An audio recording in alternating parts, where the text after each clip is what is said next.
Tonight, during one of the worst flu seasons in recent history, hospitals are looking for new ways to treat extra patients. In a CBS 42 News special report, we traveled to Atlanta to show you a very unique mobile emergency department setup, mobile outside the hospital. CBS 42 News reporter Michael Clark live in studio now. And Michael, could something like this eventually come to Alabama? Well, hospital leaders in Atlanta believe that this could soon be the way facilities handle patient surges like a flu outbreak. So we showed this to officials at UAB to see if this might be on Alabama's horizon.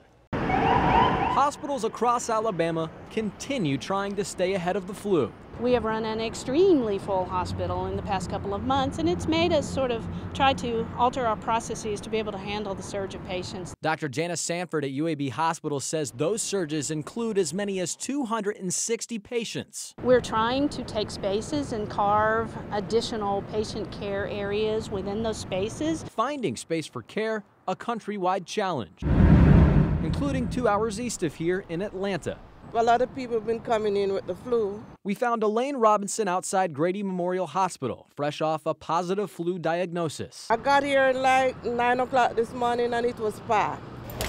During surges this flu season, Grady Hospital can see more than 500 patients, almost twice as many as UAB. We said, well, we need additional space. Grady's chief of emergency medicine, Dr. Haney Atala, says their solution, a mobile emergency department with 14 beds and 2 operating rooms. It now sits outside the hospital. If we didn't have this resource available, what we would have to do is try and find space inside the emergency department to make that happen. Developed in Charlotte by Carolinas Medical Center, Med1 is typically deployed for disasters. But with so many extra patients this flu season, Grady Hospital leaders leased the one-of-a-kind facility to create more treatment space. We're seeing generally between 90 and 100 patients a day.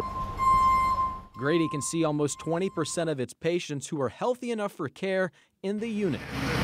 People need to get pretty innovative to deal with these surges in volume. So it's not only exterior resources like the Carolinas Med1 unit or tents, but it's internal resources. You know, do we need to take a big lobby we have and turn it into a treatment space?